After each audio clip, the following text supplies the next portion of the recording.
లడ్డూలో రసాయనాల వ్యవహారంలో నిన్న వైవి సుబ్బారెడ్డి ఏమన్నారో ఒకసారి చూద్దాం. ఈ వారం రోజుల నుంచి కేబినెట్ మీటింగ్ అయిన దగ్గర నుంచి దుష్ప్రచారం చేయటం, నన్ను, బోర్డు సభ్యుల్ని, మా పార్టీని, మా పార్టీ అధ్యక్షుడు జగన్మోహన్ రెడ్డి గారిని మళ్ళా మా మీద దుష్ప్రచారం చేసే కార్యక్రమం చేస్తున్నారు. ఇప్పుడు కూడా నిన్న జరిగిన కేబినెట్ మీటింగ్ తర్వాత మంత్రులు మాట్లాడతారు. వాళ్ళు మాట్లాడిన కొన్ని ప్రధాన అంశాలకు నేను చెప్తాను. 2024లో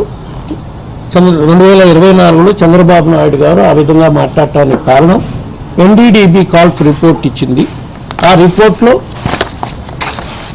క్లియర్గా జంతు కొవ్వు కానీ ఫిష్ ఆయిల్ కానీ ఉందని చెప్పారు అని చెప్తున్నారు. ఇదే ఎన్డీడీబీ రిపోర్ట్ వాళ్ళు చెప్పారు. దీంట్లో లాస్ట్ పేజీలు ఇందాక వాళ్ళ ప్రెస్ మీట్లో కూడా ఈ చూపించినట్టున్నారు. ఇవి ఎస్ వాల్యూస్ అంటే ఎస్ వాల్యూస్ ప్రకారం సో ఉన్నాయని చదువుతాను. S value equation for it suspected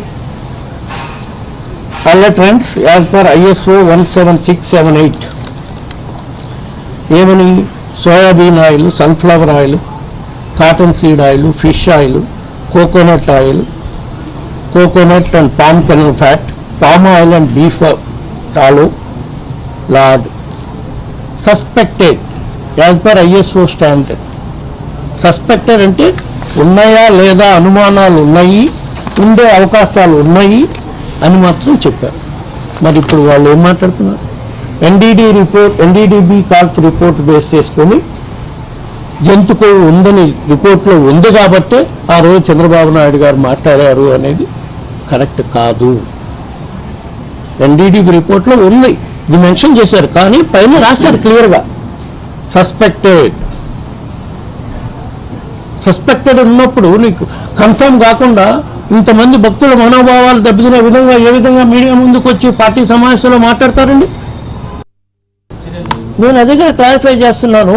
చర్యలు తీసుకొని నా దృష్టికి CFTRI రిపోర్ట్ వస్తే చర్య తీసుకోకుండా గమ్ముగా ఉండేవాడిని అయితే నేను ఎందుకు రాస్తాను CFTRIకి పంపించమని? అది అధికారులు చర్యలు తీసుకోవాలని బాధ్యత అధికారులది. నేను రిపోర్ట్ రాసినప్పుడు కూడా అధికారులు అందరి చేత పర్మిషన్ తీసుకొని ల్యాబ్కు పంపారు. ల్యాబ్ రిపోర్ట్ వచ్చినప్పుడు చెప్పాల్సిన బాధ్యత అధికారులది. ఎవరెవరైతే కల్తీ నెయ్యి సప్లై చేస్తున్నారా అని మీరు వాళ్ళు సప్లయర్స్ ఉన్నారో వాళ్ళ మీద చర్య తీసుకోవాల్సిన బాధ్యత కూడా అధికారులది. వాళ్ళు మా బోర్డుకి చెప్పాలి, తీసుకురాలా.